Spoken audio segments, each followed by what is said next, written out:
Welcome to spark. तो स्वागत है मेरे चैनल पे आप सभी का। आई होप आप सभी अच्छे होंगे। लास्ट लेक्चर में हमने पढ़ा था कि कैसे समुद्रगुप्ता ने बहुत ही बड़ा वास्ट एम्पायर बना दिया था इंडिया में।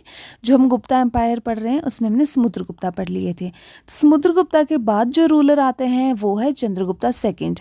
आई होप कि आपने मेरा चैनल सब्सक्राइब कर लिया होगा, और अगर अभी तक सब्सक्राइब नहीं किया है तो मेक श्योर कि आप मेरा चैनल सब्सक्राइब करो, ताकि आपको और इन्फॉर्मेटिव वीडियोस के लिंक भी आपको मिल सके, आपके पास नोटिफिकेशन आए और आप सबसे पहले वीडियोस को देख सके। अच्छी लगे तो लाइक और कमेंट ज़रूर करना, शेयर भी करना अपने फ्रेंड्स के साथ। तो चलिए स्टार्ट करते हैं। चंद्रगुप्ता सेकंड जो है वो समुद्रगुप्ता के बाद राजा बनते हैं, और इनका जो टाइटल है या इनका एक और नाम से हम इनको जानते हैं वो है विक्रमादित्य। जो चंद्रगुप्ता सेकंड है इन्होंने रूल किया था 375 से लेके 415 सीई तक। इनके टाइम को golden age of Gupta empire बोला जाता है। तो आगे पढ़ते हैं कि क्यों इनको ऐसे बोला जाता है। जो चंद्रगुप्ता सेकंड है वो पॉपुलर है विक्रमादित्य के नाम से, बहुत ही इंपॉर्टेंट है। ये बहुत ही ग्रेट रूलर थे। He was the son of Samudragupta, जो हमने पहले पढ़ लिया है। समुद्रगुप्ता उनके बेटे थे। ये 375 से लेके 415 सीई तक जो है ये राज करते हैं। इन्होंने अपने टाइम पे पॉलिटिकली, इकोनॉमिक, कल्चरल, लिटरेचर और आर्टिस्टिकली इन सब में ही गुप्ता एम्पायर को बहुत ही अच्छा बना दिया था, जिस वजह से इसको गोल्डन एज भी कहा जाता है।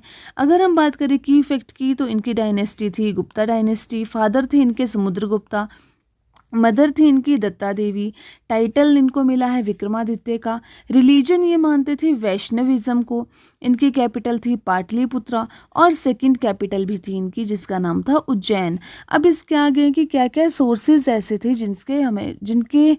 जिनको पढ़ के ना हमें इनके बारे में पता चलता है। तो हमारे पास सोर्सेज है जो चंद्रगुप्ता सेकंड है, बहुत सारे लिटरेरी सोर्सेज है, एपिग्राफिक्स है जिनसे हमें पता चलता है। जैसे फर्स्ट तो लिटरेरी सोर्स है फाहियान का अकाउंट। जो फाहियान है ये आए थे चंद्रगुप्ता सेकंड के दरबार में, ठीक है।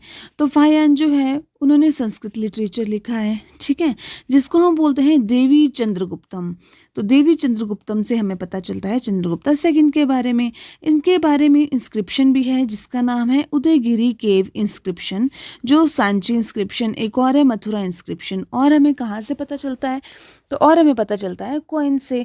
जैसे इन्होंने gold coin, silver coin, copper coin बनाए थे, तो वहाँ से भी हमें पता चलता है चंद्रगुप्ता सेकंड के बारे में। अब इम्पॉर्टेंस क्या है इनकी, तो इनकी इम्पॉर्टेंस है कि इन सोर्सेज से हमें पता चलता है। तो ये हमें इनकी अचीवमेंट्स के बारे में बताते हैं। नेक्स्ट है एक्सेशन ऑफ द थ्रोन। तो समुद्रगुप्ता की डेथ के बाद जो है वो थ्रोन संभाला चंद्रगुप्ता सेकंड ने। रामागुप्ता कंट्रोवर्सी। कुछ हिस्टोरियंस का मानना है कि इनके जो बड़े बेटे थे उनका नाम था रामागुप्ता, बट जो रामागुप्ता है अकॉर्डिंगली जो एक हमारे पास वो है, एक नाटक है, ड्रामा है जिसका नाम है देवी चंद्रगुप्तम। तो उसमें हमें पता चलता है कि रामागुप्ता ने खुद से सरेंडर कर दिया था, और चंद्रगुप्ता जो है वो द एनिमी रूलर थे इनके, और लेटर जो है वो किंग बन जाते हैं, ठीक है। The existence of Ramagupta remains debate among the historians. ऐसा नहीं है कि किसी भी एक तथ्य पे पहुंचे, हिस्टोरियंस में इसके बारे में जो डिबेट्स चलती रहती है। फिर चंद्रगुप्ता सेकंड ने अपनी पोजीशन को और स्ट्रॉन्ग बनाने के लिए किया था, मैट्रिमोनियल रिलेशंस बनाए थे, मैट्रिमोनियल अलाइंसेस बनाए थे। और इन्होंने जो शादी की थी वो की थी नागाज एक प्रिंसेस थी जिसका नाम था कुबेर नागा। तो उनसे मैरिज करके इन्होंने अपने जो पोजीशन है उसको स्ट्रॉन्ग करने की कोशिश की थी। इसके अलावा इन्होंने एक और मैरिज की थी जो कि हमें पता चलता है वाकाटका। उस टाइम पे बहुत ही इंपॉर्टेंट रूलर्स थे वाकाटका। तो वाकाटका की एक डॉटर थी जिसका नाम था प्रभा गुप्ता। तो प्रभा गुप्ता से भी मैरिज की थी इन्होंने। देन है रुद्रसेना, यहाँ से भी हमें सिग्निफिकेंस मिलता है। फिर है सिक्योर्ड डेक्कन फ्रंटियर कर लिए थे, इसकी वजह से इन्होंने शकाज को आइसोलेट कर दिया था, ठीक है। तो अब नेक्स्ट है मिलिट्री अचीवमेंट्स। तो इनकी क्या क्या मिलिट्री अचीवमेंट थी। सबसे पहले तो इन्होंने डिफीट किया था शकाज को, चंद्रगुप्ता सेकंड जो है वो मिलिट्री अचीवमेंट बहुत ज़्यादा थे। इन्होंने गुजरात, मालवा, काठियावाड़ इन सारे रूलर्स को डिफीट किया था। रुद्र सिम्हा थर्ड इनको भी डिफीट किया था। और एंड ऑफ इसके वजह से क्या हो गया था, जो सकाज है उनका एंड हो गया था और रिच ट्रेड रूट्स पे जो है वो चंद्रगुप्ता सेकंड का ही रूल हो गया था। Because of this victory Chandragupta second earn the title Vikramaditya, क्योंकि इसने यहाँ पे सकाज पे जीत की थी इसीलिए इनको टाइटल मिला था विक्रमादित्य का। अब नेक्स्ट है expansion of the empire. The empire extend from Bengal in the east and Arabian sea in the west, Himalayan in the north and Narmada river in the south. अब बात करते हैं सेंट्रल एडमिनिस्ट्रेशन की। तो सेंट्रल एडमिनिस्ट्रेशन में सबसे बड़ा किंग था जिसको हेड ऑफ स्टेट बोलते थे। सुप्रीम जज भी वही था, कमांडर इन चीफ था और चीफ एडमिनिस्ट्रेटर था। रॉयल टाइटल्स भी ये लिया करता था जैसे महाराजा धीराज, विक्रमादित्य, परम भगवता। तो ये भी काउंसिल ऑफ मिनिस्टर्स भी थी इनके पास, जैसे मंत्री परिषद थी जिस तरह के आजकल होते हैं। इंपॉर्टेंट ऑफिशियल्स हुआ करते थे जैसे कुमारामात्या जो सीनियर सिविल ऑफिसर होता था। फिर है महादंड नायक जो चीफ जुडिशियल ऑफिसर होता था।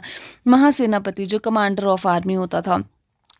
और फिर है संधि विग्राहिका, ये होता था वॉर और पीस का मिनिस्टर। फिर है महाप्रतिहारा जो ये चीफ पैलेस होता था ऑफिसर वो था। फिर है प्रोविंशियल एडमिनिस्ट्रेशन, छोटे छोटे प्रोविंसेस बनाए होते थे एम्पायर में और वहाँ पे भुक्ति हुआ करता था। जैसे प्रोविंस को बोलते थे भुक्ति और भुक्ति को गवर्न करता था अपारिका। फिर डिस्ट्रिक्ट को बोलते थे उस टाइम पे विषया और जहाँ जिसको रूल करता था या उसे गवर्न करता था विषयपति। फिर नेक्स्ट था विधि। जो विधि है तो ये सब डिस्ट्रिक्ट यूनिट होती थी। फिर लास्ट यूनिट थी ग्रामा जिसको विलेज बोलते हैं और वहाँ का हेडमैन था ग्रामिका। ठीक है, बहुत ही एफिशिएंट सा उस टाइम का ये एडमिनिस्ट्रेशन था। लोकल सेल्फ गवर्नेंस थी तो लोग भी खुश रहते थे। इस वजह से जो लोकली वहाँ पे रूलर्स होते थे, गवर्नर होते थे, वो रेवेन्यू भी कलेक्ट करते थे। ठीक है ना, ट्रेड टैक्सेस भी देखा करते थे और फिर कस्टम्स ड्यूटी यहाँ से भी इनको रेवेन्यू आता था। जो हमारे पास फ्यूडेटरीज होते थे वो भी ट्रिब्यूट दिया करते थे, है ना। फॉरेस्ट रेवेन्यू आता था। इवन इसके अलावा कुछ फाइन थे, कुछ टैक्सेस थे। जैसे बाघा, ये क्या होता था, जो बाघा है वो शेयर होता था जिसे प्रोड्यूस होता था कुछ भी हमारे पास। ठीक है, फिर होता था भोगा, ये एक टैक्स होता था पेड। फिर होता था एक कारा जो जनरल टैक्स होता था। तो इस तरह के बहुत सारे टैक्स उस टाइम पे लगे हुए थे। अब है मिलिट्री ऑर्गेनाइजेशन। तो गुप्ता की आर्मी भी बहुत ज़्यादा थी, बहुत ही स्ट्रॉन्गेस्ट थी। क्या क्या कंपोनेंट थे उनके, तो इनके पास होते थे इन्फिनिट्री होते हैं जो फुट सोल्जर्स होते हैं ना। कैवेलरी जिनके पास ट्रूप्स होती है, हॉर्स होते हैं। एलिफेंट क्रॉप्स होती थी उनके पास, बहुत सारे एलिफेंट्स थे। चैरिट्स थे, नेवी थे। तो इस तरह की बहुत ही ज़्यादा इनके पास मिलिट्री थी जिसकी वजह से वो इंटरनल पीस और एक्सटर्नल दोनों की तरफ ध्यान दे पाते थे। इकोनॉमी जो मेजरली थी वो एग्रीकल्चर थी। मेजर क्रॉप्स होते थे जैसे rice, wheat, barley, sugar cane.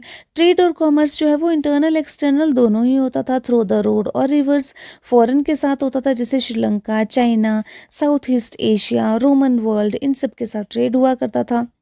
अब अगर इम्पोर्टेंट पोर्ट्स की बात करें कि अगर हमारे पास नेबर कंट्री के साथ रूल हो रहा है तो वो कहाँ से ट्रेड होता था, जैसे बारूच से, सुपारा से। ये हमारे पास फेमस पोर्ट थे उस टाइम के। अब है कॉइन एज। तो कॉइन एज में हम पढ़ते हैं कि किस तरह के कॉइन होते थे उस टाइम पे। तो चंद्रगुप्ता टाइम पे हमें कॉइन्स मिले हैं, गोल्ड के, सिल्वर के, कॉपर के कॉइन मिले हैं। और जो फेमस कॉइन थे उनके कुछ टाइप थे, जैसे आर्चर टाइप का था, लायन स्लेयर टाइप था, हॉर्समैन स्टाइल था, फिर काउच टाइप था। तो ये कुछ है। और सिग्निफिकेंस क्या है इसकी, जैसे इकोनॉमिक प्रोस्पेरिटी को दिखाता है, आर्टिस्टिक एक्सीलेंस को दिखाता है और पॉलिटिकल प्रोपेगेंडा को भी ये दिखाता है। अब उस टाइम की सोसाइटी कैसी थी, तो सोसाइटी जो है वो प्रोस्पेरियस थी। अर्बन डेवलपमेंट बहुत ज़्यादा थी, ठीक है ना। ट्रेड बहुत ज़्यादा था उस टाइम पे। फैमिली, स्ट्रॉन्ग फैमिली सिस्टम था। एजुकेशन भी उस टाइम पे बहुत ही अच्छी थी।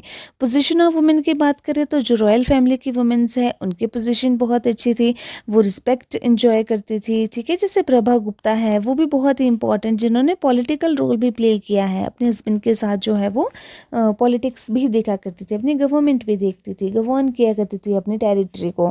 फिर है रिलीजन, तो सबका अपना पर्सनल फेथ था, बट ये जो है वो वैष्णविज्म को मानते थे। जो इन्होंने टाइटल दिया था वो दिया था अपने आप को परम भगवता, इट मीन्स भगवान के बराबर। रिलीजियस पॉलिसी थी उनकी कि वो टॉलरेंस रखते थे। हिंदुज़म को तो पैट्रोनेज किया था, बट हाँ बुद्धिस्ट को भी उन्होंने सपोर्ट किया था साथ ही साथ।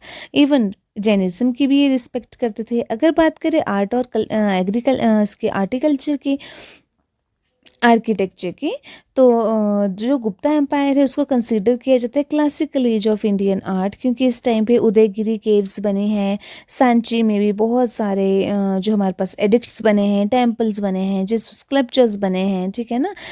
और फिर आइकनग्राफी, आर्टिस्टिक परफेक्शन, तो इस वजह से बोला जाता है कि कल्चरल एज थी ये। फिर है लिटरेचर और एजुकेशन, जैसे लैंग्वेज जो है उस टाइम पे संस्कृत थी, जो कि डोमिनेंट लैंग्वेज थी। इसके अलावा जैसे अकबर के दरबार में 9 जेम्स थे, वैसे ही नवरत्ना इनके पास भी थे, चंद्रगुप्ता सेकंड के पास भी, जो कि इनकी हेल्प किया करते थे। स्कॉलर्स थे बहुत ही ज़्यादा, और जिनमें से बहुत ही फेमस है कालिदासा, जिनका बहुत फेमस ड्रामास नाटक है जो है अभिजाना शकुंतलम, जिसको अभिज्ञान शकुंतलम भी बोला जाता है, मेघदूता, फिर है रघुवंशा, तो ये उनके बहुत ही फेमस जो है वो वर्क है। फिर एक फायन अकाउंट है जो बहुत फेमस है। एक चाइनीज़ पिलग्रिम था जो हमारे इंडिया में आया था, ठीक है। इन्होंने चंद्रगुप्त सेकंड के टाइम पे इंडिया में आया था, ऑब्जर्व किया था इसने यहाँ पे सब कुछ जो भी यहाँ पे चलता था, और अपनी बुक में, अपने अकाउंट्स में सब कुछ लिखा था, ठीक है। जैसे इसने क्या क्या लिखा था कि पीसफुल एडमिनिस्ट्रेशन था, प्रोस्पेरिस इकोनॉमी थी, रोड बिल्कुल सेफ थे, पनिशमेंट बहुत ही माइल्ड थी, रिलीजियस फ्रीडम थी लोगों को, इवन चैरिटेबल हॉस्पिटल्स थे, फिर मोनेस्ट्रीज को फ्लरिश किया था। तो वहाँ से हमें पता चलता है कि चंद्रगुप्ता सेकंड का किस तरह का काम रहा था। Why is his reason called the golden age? अब क्यों बोला जाता है गोल्डन एज? क्योंकि इस टाइम पे हर एक तरह की स्टेबिलिटी थी, स्ट्रॉन्ग एम्पायर था, इकोनॉमिक प्रॉस्पेरिटी थी, एग्रीकल्चर और ट्रेड बहुत ही फ्लरिश था, कल्चरल एक्सीलेंस बहुत अच्छा था, साइंटिफिक प्रोग्रेस थी, लिटरेचर आर्ट में बहुत ज़्यादा ग्रोथ थी, एस्ट्रोनॉमी, मैथमेटिक्स, इन सब में बहुत ज़्यादा ग्रोथ थी। दैट्स वाई किसको बोला जाता है कि ये जो है वो हमारे पास गोल्डन एज था, ठीक है। तो अगर हम point of view, exam point of view से देखिए, तो चंद्रगुप्ता सेकंड को विक्रमादित्य